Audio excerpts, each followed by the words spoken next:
There's something about the dead of night, when the world falls silent and the darkness feels heavier than ever. It's in those hours that fear crawls under your skin, where shadows seem to move, and the ordinary becomes terrifying. Tonight we're diving into 3 chilling TRU horror stories, encounters that happened when the clock struck midnight, when help was out of reach, and when terror revealed its face in the most unexpected ways. These are not urban legends. These are the real experiences of people who survived the nightmare. It was a night colder than usual, the kind where the silence outside presses against the windows like a living thing. Daniel had been working late on his assignments, the clock ticking past midnight, before he realized how quiet the house had become. His parents were asleep, the dog curled in the corner of the living room, but he felt restless. He decided to take a short walk outside, thinking the fresh air might clear his mind. The streets were empty, the only sound the crunch of gravel beneath his shoes. He passed the old lamppost near the edge of the block, its light flickering as if struggling to stay alive. That was when he first heard it, a faint whisper carried on the wind, low and broken, too soft to make out the words but close enough to make his chest tighten. He froze, scanning the shadows around him. The street was still. No one walking, no cars passing. He told himself it must have been the wind whistling through the trees, but as he started walking again, the whisper followed, clearer now, as if spoken directly behind him. His skin prickled, and he quickened his pace, the sound of his footsteps blending with the voice that seemed to mimic his every move. The dog back home suddenly barked in the distance, a frantic, sharp bark that echoed unnaturally across the neighborhood, and Daniel felt his throat go dry. The whispers grew louder, almost pleading, like someone trying to call him by name but never finishing the word. He spun around quickly, expecting to catch someone hiding behind the telephone pole or the hedge, but there was nothing. The street looked completely deserted, except for the growing shadows that seemed thicker under the weak glow of the flickering lamp. His stomach twisted when he realized the whispers were now echoing inside his head, as though they had seeped past his ears and planted themselves in his mind. He stumbled backward, eyes darting everywhere, his breath shallow and uneven. The air around him turned heavy, suffocating, and the shadows began to stretch unnaturally, curling toward him in thin, finger-like shapes that crept along the ground. He blinked hard, telling himself he was imagining it, but the shapes didn't disappear. They reached closer, stretching longer, as the whispers rose in a chorus, all tangled voices murmuring in languages he couldn't recognize. His instincts screamed at him to run, and his legs finally obeyed, carrying him back toward his house at a frantic pace. Behind him, the whispers erupted into a sound that was neither scream nor laughter, but something monstrous that made his chest ache. He didn't dare look back, certain that if he did, he would see something he could never unsee, something that might not let him leave alive. The house on Raven Street had been abandoned for as long as anyone could remember. Its windows were boarded, the paint peeled away in strips, and the roof sagged under years of neglect. Children often dared one another to step onto the porch, but few ever did, and those who entered rarely spoke about what they saw inside. For Melissa, the house was more than just a legend whispered in her neighborhood. It was a challenge she felt compelled to face. She had always been fascinated by the eerie and unexplained, and when her friends mocked her bravery one evening, she decided that proving herself was worth venturing into the decaying shell of that place. It was just past midnight when she slipped through the rusted gate, her flashlight trembling slightly in her grip. The air smelled of damp wood and mildew, as if the house itself exhaled decay. Every step she took up the broken stone path seemed to echo unnaturally loud in the stillness of the night. The porch creaked beneath her weight, the wood groaning as though it resented her intrusion. She hesitated, her heart hammering in her chest, but the thought of turning back only made her press forward. She pushed the door, and to her surprise, it swung open with a long, drawn-out moan, revealing the pitch, black hollow of the interior. The beam of her flashlight cut through the darkness, illuminating cracked wallpaper, shattered picture frames, and dust so thick it seemed to hang in the air like smoke. The silence inside was oppressive, as though the house had swallowed all sound. She stepped inside cautiously, her shoes crunching on broken glass, and the door closed behind her with a snap that made her jump. The first room she entered appeared to be a living room, though the furniture was overturned, the cushions torn apart, and the fireplace stuffed with debris. On the wall above it hung a single, crooked portrait, its subject obscured by years of grime. Melissa raised the light toward it, and felt a cold shiver creep down her spine. The painting's eyes, though smudged and faded, seemed to follow her as she moved, their gaze heavy and unrelenting. She tried to ignore the sensation and continued deeper into the house. The air grew colder as she entered a hallway lined with doors. The floorboards beneath her creaked with each hesitant step, and from somewhere above, she swore she heard a faint dragging sound, like something being pulled across the attic floor. Her throat tightened, but curiosity urged her forward. She opened the first door on her left, revealing what must have been a dining room. The table was still set with cracked plates and silverware, though all of it was covered in dust and cobwebs. A single chair was pushed away from the table, as though someone had left in a hurry, but the strange part was the smell. It wasn't the musty odor she expected. It was fresh, almost metallic, and it filled her nose with the sharp tang of iron. She backed out quickly and closed the door, her hands trembling now. The dragging sound above her grew louder, more deliberate, as though whatever was up there knew she was in the house.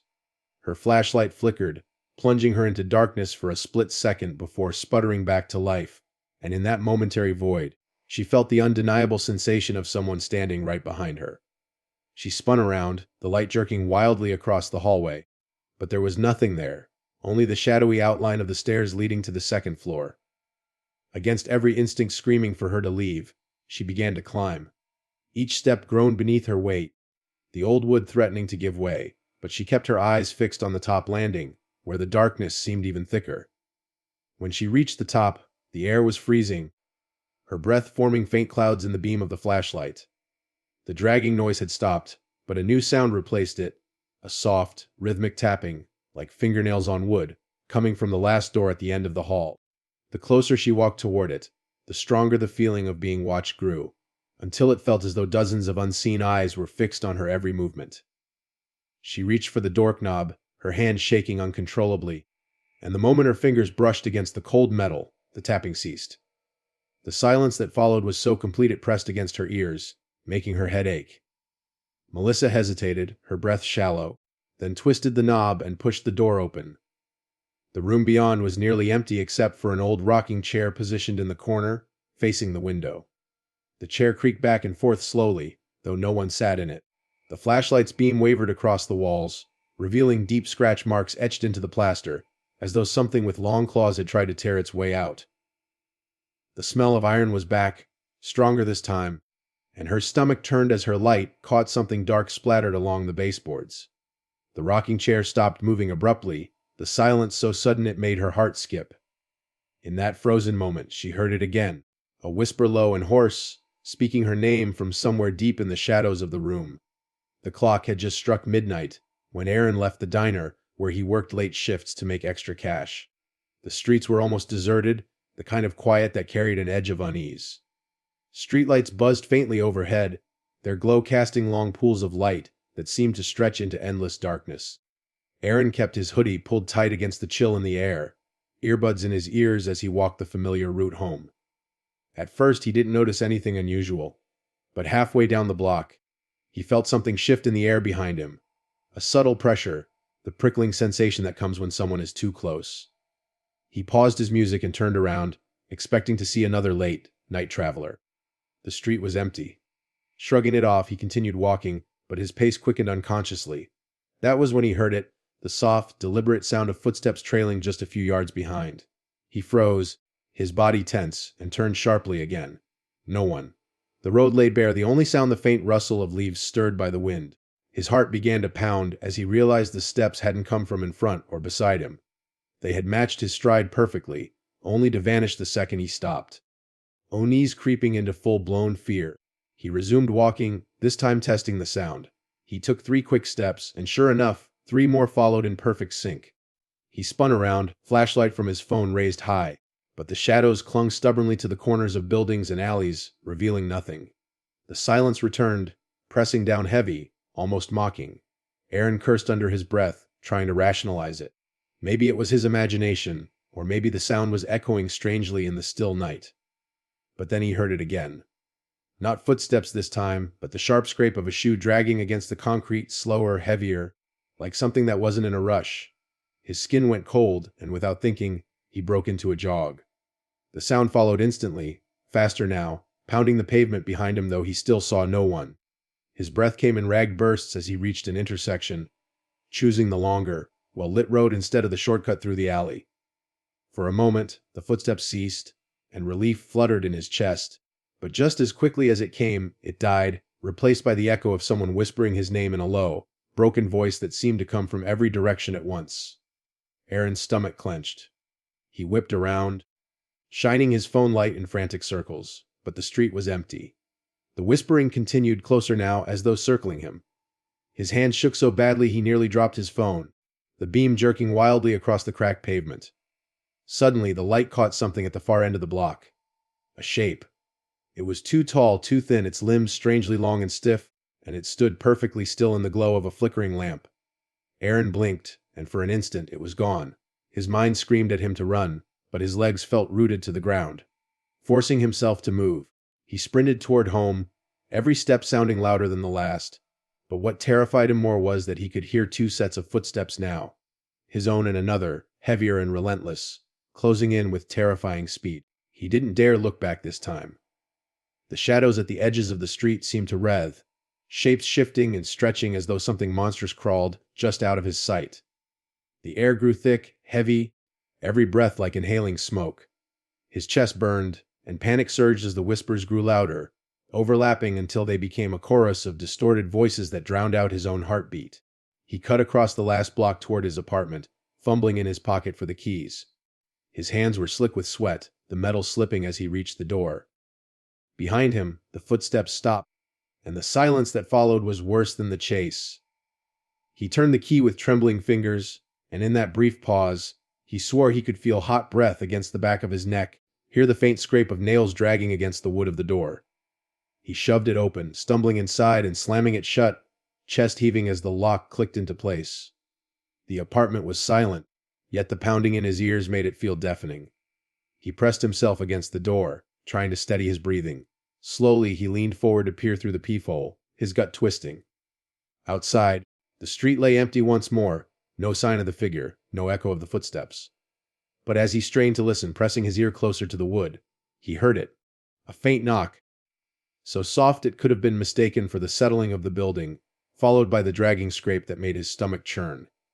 He backed away quickly, but the sound followed him, faint but constant, as if whatever had been following him outside was now standing just inches away on the other side of the door. The night was suffocatingly still, the kind of silence that seemed unnatural, as though the world itself was holding its breath. Clara had been driving home after visiting a friend. The highway stretched out like an endless ribbon beneath her headlights.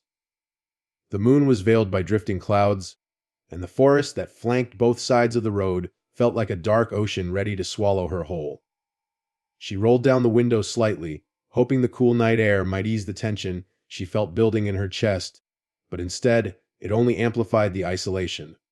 For miles she hadn't passed another car, and the longer she drove, the stronger the unease grew, like invisible eyes were watching her from the trees. The first sign that something was wrong came in the form of static crackling through her radio. She reached to adjust the dial, but no matter what station she turned to, the static persisted, sharp and jagged, filling the car with an uneasy hum. Then, through the static, came a faint whisper. At first she thought it was interference, some stray signal leaking through, but when she listened closer, the words chilled her. It was her name, repeated over and over in a distorted voice that seemed to echo from the very heart of the static. Her hand froze on the knob, her pulse thundering in her ears. She switched the radio off, but the whisper lingered in the silence of the car for a few seconds before fading. Her grip tightened on the wheel as she pressed harder on the gas, desperate to get off the lonely road. That was when her headlights caught movement up ahead. A figure stood on the shoulder, facing the forest. At first she thought it was a stranded traveler, maybe someone who needed help, but as she drew closer, unease rooted her to her seat.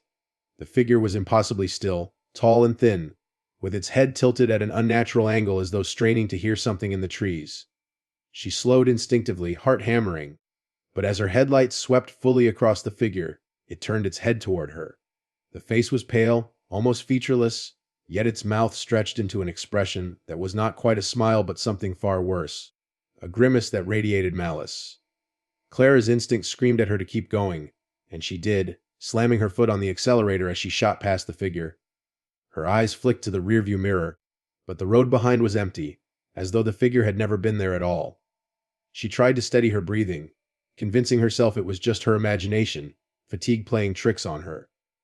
Yet the further she drove, the heavier the atmosphere grew. The forest seemed to close in tighter, her headlights barely pushing back the suffocating blackness. Minutes later, she saw it again. The same figure stood ahead on the side of the road, in the exact same position, head tilted toward the trees. Panic surged through her chest. She knew there was no way it could have reached this spot before her. She swerved to the opposite lane, refusing to slow down this time. As she sped past, the figure turned its head once again, and this time she saw its mouth move, forming her name soundlessly. Her hands trembled on the wheel, tears welling in her eyes as dread gnawed at her sanity. She wanted to call someone, anyone, but when she reached for her phone, the screen flickered and went black, the battery inexplicably dead though it had been fully charged. Her heart pounded as she shoved it aside, focusing on the road. That was when the static returned, not from the radio but from somewhere inside the car itself, a low mechanical hum that seemed to come from the air vents. The whisper followed, her name drawn out in a voice that was both familiar and alien, as though someone she once knew was calling from far away. Her vision blurred with fear, and every muscle in her body screamed to get off the road, to escape the endless stretch of darkness that seemed to trap her. Then she saw it again, this time in the middle of the road, blocking her path completely. The figure loomed taller than before, its limbs impossibly long, its head twitching from side to side in jerky movements that made her stomach turn. Clara slammed on the brakes, the tires screeching as the car skidded to a stop just feet away from the thing. Her headlights illuminated its pale, twisted body fully, revealing gashes along its torso as though it had been torn apart and stitched back together. The figure leaned forward slowly, its head lowering until its face was inches from her windshield, its mouth opened wide, too wide, stretching into a grotesque grin as if the skin itself might split. No sound came from its mouth, but Clara heard it all the same, a chorus of whispers flooding her mind, each voice calling her name, each one dripping with malice and hunger. Her chest heaved as tears streaked her cheeks, her hands gripping the wheel so tightly her knuckles went white, and in that moment she realized the road was no longer a way home, but a trap that she had driven straight into. The storm had rolled in without warning, swallowing the town in sheets of rain and thunder that rattled the windows. For Ethan, the storm meant another long night alone in his apartment. He had grown used to the isolation, but that night felt different, heavier somehow, as though the air itself was charged with something other than lightning. He turned off the television after losing count of the power flickers and sat in silence, the rain hammering against the glass like 1,000 frantic fingers. He told himself he liked storms, but deep down, the unpredictable violence of them always unsettled him. When the lights went out completely, plunging the apartment into darkness, a knot of dread twisted deep inside his stomach. He fumbled for his phone, using the dim glow of the screen to guide him toward the drawer where he kept a flashlight. The storm outside roared, wind howling through the cracks in the window, but what froze him in place was the sound that came from within the apartment. It was faint, but distinct, a slow, deliberate knock on his bedroom door. He stood there in the dark, trying to steady his breathing, convincing himself it was just the building creaking under the weight of the storm. But then it came again, louder this time, 3 measured raps that seemed impossibly deliberate. His chest tightened as he realized he had left the bedroom door wide open before the power went out. Clutching the flashlight, he inched forward, the beam shaking as it cut through the darkness. The living room looked the same, though the shadows seemed to stretch unnaturally long across the walls. He aimed the light down the hallway, his heart nearly stopping when he saw the bedroom door was now closed. His mind raced with explanations. Maybe the draft from the storm had slammed it shut, but the air was stifling and still, not a trace of wind inside. Slowly, he reached for the knob, the cold metal biting into his palm, and pushed the door open. The flashlight revealed the familiar clutter of his room, nothing out of place, yet the air inside was freezing, his breath visible as if he had stepped into a walk-in freezer. He backed out quickly, shutting the door again, trying to shake off the icy fear creeping up his spine. But the moment he turned, his phone buzzed in his pocket. He pulled it out, and his blood ran cold when he saw the notification. It was a text message from an unknown number, a simple sentence that made his skin crawl, "Don't close the door." His hands trembled so badly he nearly dropped the phone. The storm roared louder outside, but inside the silence pressed in, suffocating and absolute. He wanted to run, to leave the apartment entirely, but another knock echoed down the hall, not from the bedroom this time, but from the front door. He stood frozen, caught between two choices, neither of them safe. The knock came again, harder, insistent, rattling the thin wood of the door. Forcing himself forward, he approached cautiously, peering through the peephole. At first, he saw nothing but the distorted blur of rain-soaked glass.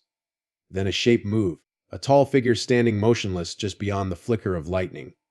Its face was obscured, but he felt its gaze lock onto him, sharp and piercing even through the warped lens. The figure raised its hand and pressed it flat against the door, its fingers far too long, stretching almost halfway down the wood. Ethan stumbled backward, heart racing, as the figure began to drag its hand slowly downward, leaving no mark but filling the air with a low scraping sound that rattled in his bones. The text tone buzzed again. His phone lit up in his hand with another message. "You shouldn't have looked." His mouth went dry as he stared at the glowing screen, the walls of the apartment seeming to close in on him. Then, without warning, the bedroom door behind him slammed open with such force the entire hallway shook. The flashlight flickered violently, the beam catching only a glimpse of something inside before it sputtered out completely, plunging him into total darkness. He could hear breathing now, not his own, but slow, ragged, and impossibly close. Every instinct screamed at him to run, but his legs felt heavy, as though the floor itself was gripping him in place. Another crack of thunder shook the building, and for a split second, the lightning illuminated the apartment through the window. In that flash, Ethan saw them, figures, more than one, standing in the corners of his living room, their pale faces turned toward him, their mouths open wide in silent screams. The light vanished as quickly as it came, leaving him in suffocating blackness. The only sound the storm outside and the shuffling of footsteps, now moving closer from every direction. The hospital had always unsettled Lily, even when she was just a visitor. The sterile white halls, the low hum of machines, and the faint scent of disinfectant seemed to cling to her skin long after she left. On the night she found herself working late in the records office, that unease deepened into something heavier, a tension that pressed on her chest with each passing minute. By the time the last of her coworkers signed out and the corridors emptied, she realized she was the only one left in the wing. She told herself it was fine, that she just needed to finish filing a few charts, but when the lights overhead flickered once, then twice, her grip on the papers in her hands tightened. The silence was overwhelming.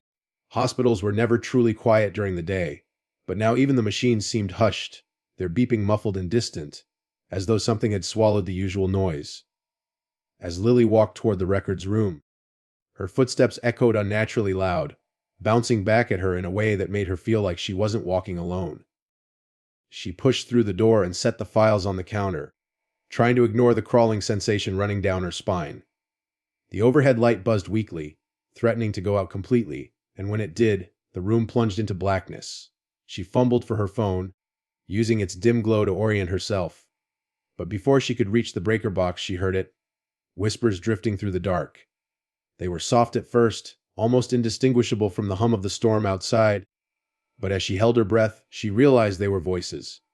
Multiple voices layered, speaking words she couldn't quite understand. They seemed to seep out of the walls themselves, surrounding her, pulling her deeper into the dark. She clutched her phone tighter and whispered to herself that it was just her imagination, stressed from too many late nights. But then she heard the unmistakable sound of footsteps in the hall just beyond the records room, slow, heavy, deliberate. She swallowed hard and edged toward the door, peeking through the small glass panel. The hallway was empty, washed in the dim emergency lights that glowed faintly from the walls. Yet the footsteps continued, echoing closer, as though someone invisible walked just out of her sight. Her pulse raced, and she closed the door quietly, locking it with trembling hands. She turned back toward the rows of shelves, only to stop cold. One of the file drawers she had closed minutes ago was now hanging wide open.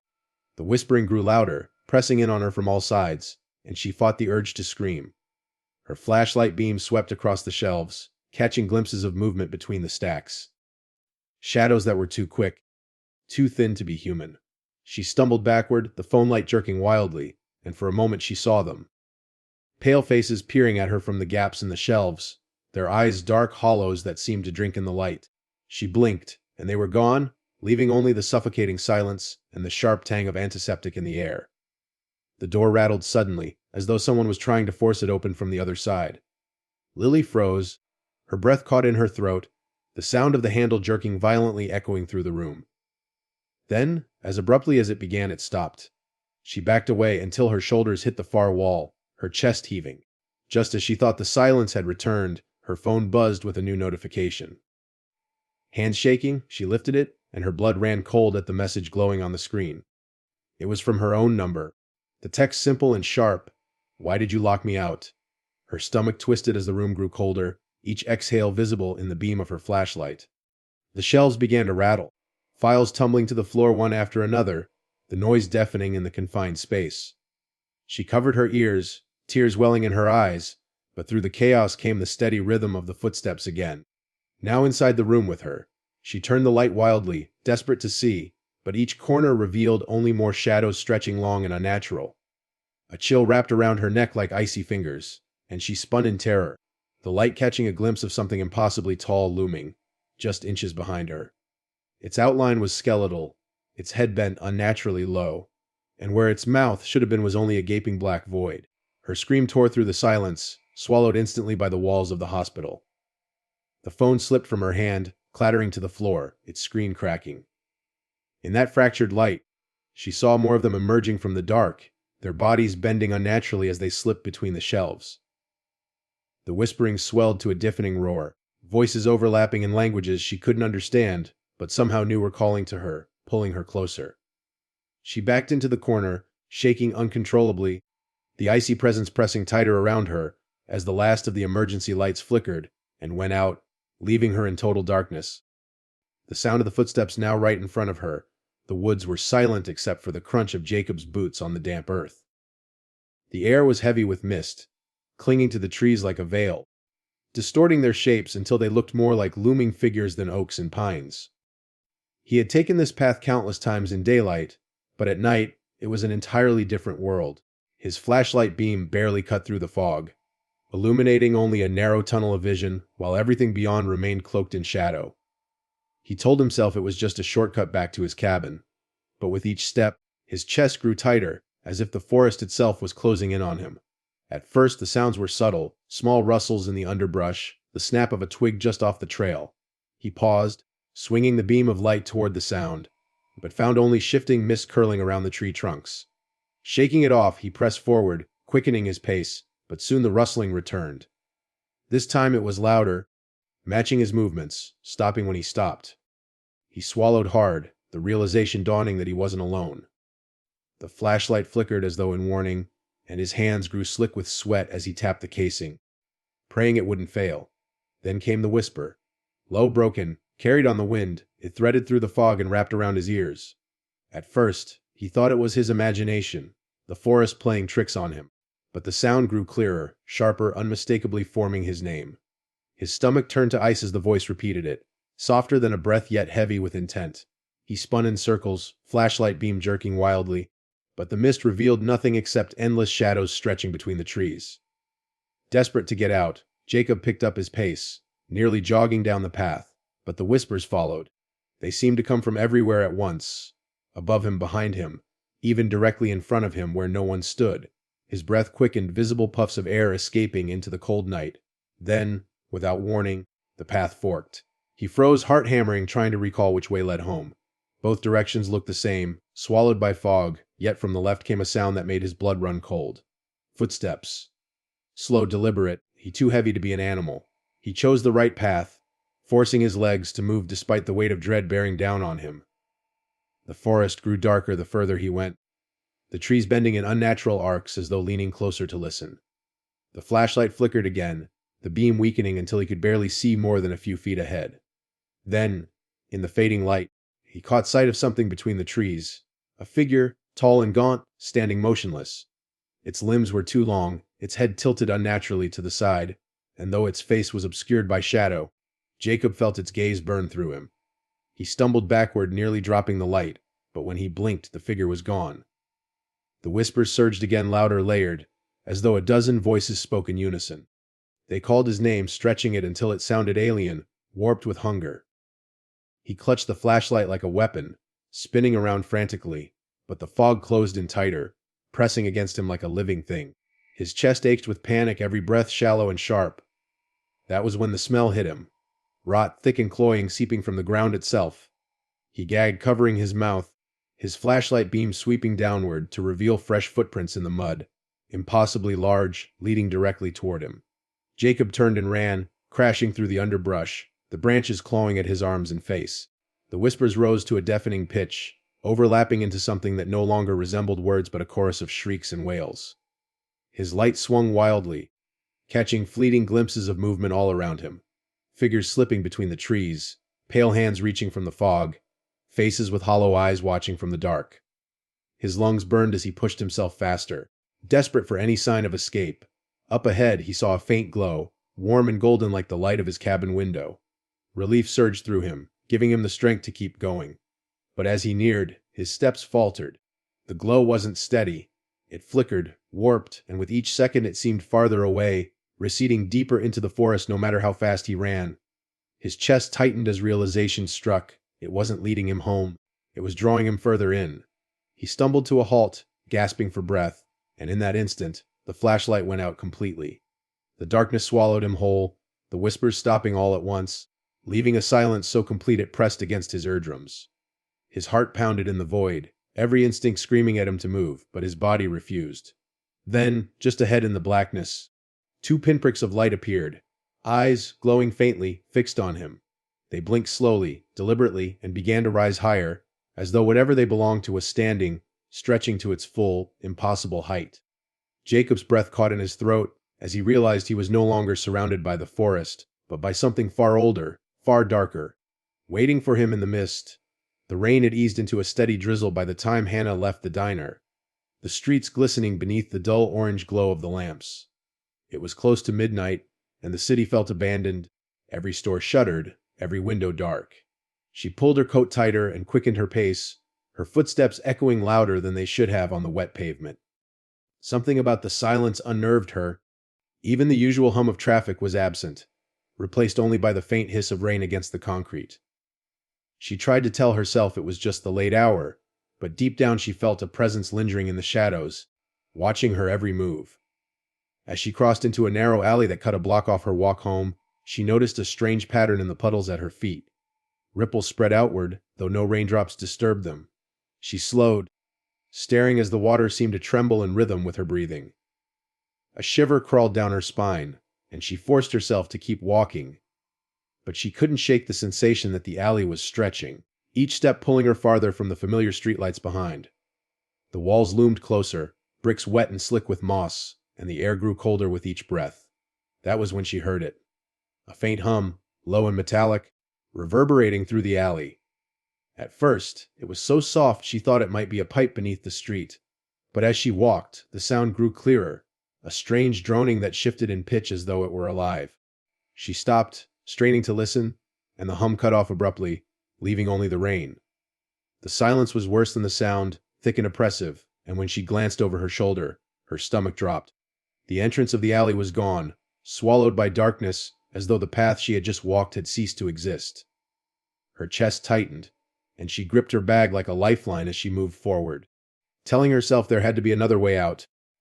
The hum started again, closer this time, vibrating through the ground beneath her shoes. Her pulse raced as the puddles began to ripple once more, violently now, the water shivering as though stirred by invisible hands. She tried to run, but the alley stretched endlessly ahead, no sign of an exit.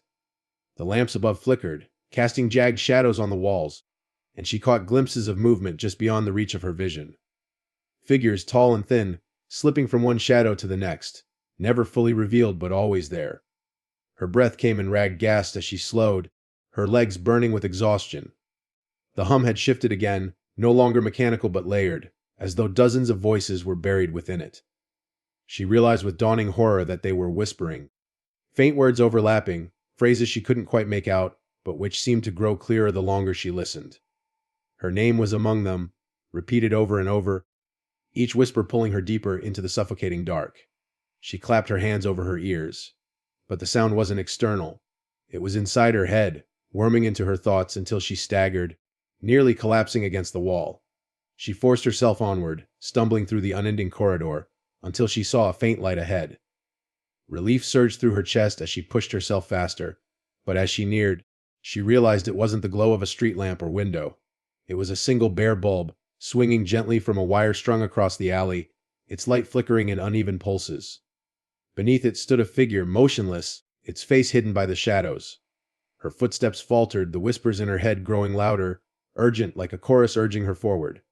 She shook her head, refusing to approach, but the alley behind her had vanished into complete blackness, leaving her no choice but to move closer. The figure shifted slightly as she neared, its head tilting in a jerky, unnatural motion. The light flickered again, and for a brief second, she saw its face. Her blood turned to ice. It was her own face staring back at her, pale and expressionless, eyes wide and empty. She stumbled backward, choking on a scream. But the whispers rose to a roar, drowning out every thought until she could barely remember who she was. The figure took a step forward, and the bulb overhead burst with a sharp pop, plunging everything into darkness. The humming returned, louder than ever, vibrating through her bones, rattling her teeth. She turned and ran blindly into the dark, her hands scraping against the wet brick as she searched desperately for an escape. Shadows twisted all around her, moving like living things, brushing against her arms and hair as if guiding her deeper. She could feel them pressing closer, their whispers breaking into ladder that scraped against her sanity. Her chest ached, her legs barely carrying her forward, and just as she thought she would collapse, her hand struck empty air. She stumbled out onto a street she didn't recognize, the alley gone behind her as if it had never been there. The rain still fell, but the city around her was wrong. The lamps flickered with a sickly green glow, the buildings twisted and unfamiliar, their windows staring like hollow eyes. No cars passed, no people walked the sidewalks. She spun in circles, heart hammering, realizing with dawning terror that she had left the alley only to step into a place that wasn't her city at all, a place that felt like a reflection warped and broken, where the whispers still followed her through the rain. The night was windless, the kind of stillness that makes the air feel heavy and wrong, as though the world itself is holding its breath. Marcus had always walked home through the park after work, even when the hour was late. He told himself the shortcut was worth the unease that came with crossing the long, narrow stretch of grass lined by skeletal trees. But that night, as soon as he stepped onto the path, he felt something was different. The lampposts that usually lit his way were dimmer than usual, their glow sickly and weak, barely piercing the shadows between them. The silence pressed in on him, so complete that even the crunch of his shoes on the gravel sounded muted, swallowed by the dark. He pulled his jacket tighter and tried to ignore the crawling sensation at the back of his neck. The path stretched out ahead like a tunnel, each pool of light shrinking as though the darkness was eating them whole. He quickened his pace, telling himself he just needed to reach the far end, but halfway across the park, he noticed something that made his chest seize. The lampposts behind him had gone out. One by one, they blinked into blackness, as though something was snuffing them out, moving closer, following in his footsteps. His breath quickened, each exhale visible in the cold air, and he forced his legs to move faster, his shoes crunching louder and louder as panic swelled inside him. A flicker of motion drew his eyes to the side, and he swung his head sharply. At the edge of the grass, just beyond the failing glow of the nearest lamp, a figure stood. Tall, impossibly still, its body almost blending with the dark. He could not make out its face, but he felt its eyes, fixed on him with an intensity that made his stomach twist. He stumbled, nearly tripping, and when he looked again, the figure was gone. His chest heaved, and he told himself he was imagining it, that his mind was conjuring shapes from the shadows. But deep down, he knew it had been there. The lampposts ahead flickered weakly as he ran, their lights struggling to stay alive. Every step felt heavier, as though the ground itself was resisting him. Then the sound came, faint at first, but undeniable. Footsteps. They matched his own pace, striking the gravel just a beat after his, deliberate and unhurried. He whipped around, heart pounding, but the path behind him was nothing but darkness now, the last light swallowed. The footsteps continued, steady, drawing closer though nothing was visible. His throat tightened, and he sprinted, desperate to reach the other side of the park. But no matter how far he ran, the path stretched endlessly, each lamppost repeating the same weak circle of light. His lungs burned, his legs screamed, but he could not stop. Then a whisper slithered through the night, brushing his ear as though someone leaned close to speak. It was his name, spoken in a low, drawn-out breath that froze his blood. He spun wildly, the dark pressing in on all sides, but there was no one there. The footsteps quickened, closing the gap, and soon they weren't alone. Other steps joined, dozens of them, surrounding him though he saw nothing. The lights ahead sputtered violently, casting warped shadows that twisted and wreathed across the ground. Shapes emerged in the periphery, flickering in and out of the failing glow. Limbs too long, faces too pale, mouths stretched open in silent screams. He ran harder, but the path only elongated, stretching away from him like some cruel trick. The whispers grew louder, overlapping in a cacophony of voices that seemed to come from inside his own skull. They spoke in tones that were both urgent and mocking, calling his name over and over until it fractured into meaningless noise. Marcus stumbled, his knees scraping the gravel, his hands trembling as he pushed himself back up. The footsteps had stopped. The sudden silence was worse than the pursuit, thick and suffocating, broken only by his ragged breathing. He turned slowly, dread sinking into his bones, and saw that the lampposts behind him had reignited. But their light was wrong, flickering in a sickly red hue that bathed the path in a glow like blood. Standing beneath them were figures, dozens of them, motionless, lined along the path like a grotesque audience. Their faces were obscured in shadow, but their eyes glimmered faintly, all fixed on him. His legs trembled as he staggered backward, but the figures did not move. Instead, the red glow spread from one lamppost to the next, chasing him forward, the shadows warping and stretching as though alive. He tried to scream, but his voice caught in his throat, trapped by the suffocating air. Ahead, the last lamppost flickered violently, and beneath it stood a single figure, taller than the rest.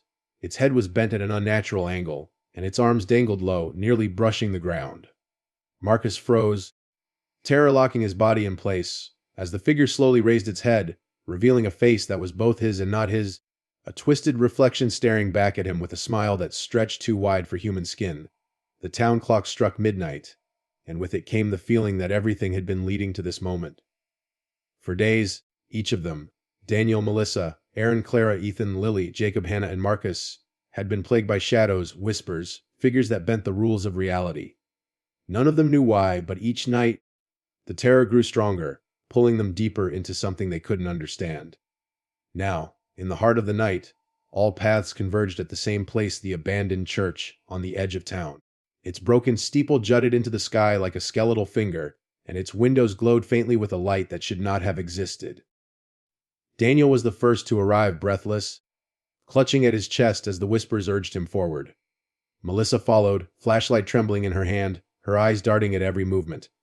One by one, the others emerged from the shadows, drawn to the same cursed place, none of them speaking, yet all understanding they were bound by the same fate. The doors of the church creaked open on their own, revealing a cavernous interior that seemed impossibly vast, larger than the building itself.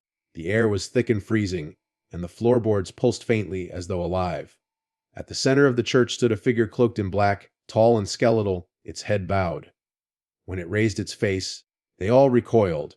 It was not one face but many, shifting and twisting, each one of their own reflected back at them. The creature spoke without moving its mouth, its voice a chorus of whispers they had all heard in their nightmares. It told them they had been chosen, not for punishment, not for mercy, but to be witnesses of what existed between waking and death. The walls of the church seemed to breathe and the floor split open, revealing an abyss of swirling darkness, endless and hungry. The lights from the broken stained glass windows shone in unnatural colors, casting twisted shadows across the group. The creature stepped forward, and with each step, the church bent and warped around it, as though reality itself bowed in its presence. The survivors huddled together, terror chaining their bodies in place. They realized then that what had followed them haunted them, whispered their names, were fragments of this very entity, threads of a nightmare woven into their world. The whispers grew deafening, filling their skulls until they felt their own thoughts unraveling. But just as the darkness threatened to consume them completely, the church bells rang, loud jarring, breaking through the suffocating noise. With each toll, the shadows shrieked, pulling back, the creature's form rippling and collapsing in on itself. The abyss closed, the pulsing floor stilled, and the stained glass shattered outward, spilling the night air inside. One moment, they were inside the church, the next, each awoke in their own bed, drenched in sweat, as though none of it had ever happened. Yet, deep in their bones, they knew it was real. The whispers had gone, but the memory of the church and the face of the creature would remain with them forever. And so, the story ends, but the night has a way of remembering. Shadows still shift a little too quickly. Silence still feels too heavy. And sometimes, when the hour is late and the streets are empty, a whisper may brush against your ear, reminding you that the darkness is never truly gone. Thank you for joining me on this chilling journey through 3 scary Tier U Dead of Night horror stories. Your support means everything, and it's because of you that these stories come alive. If you enjoyed this terrifying adventure, don't forget to like, share, and subscribe for more. Stay safe, stay aware, and remember, the night is always watching.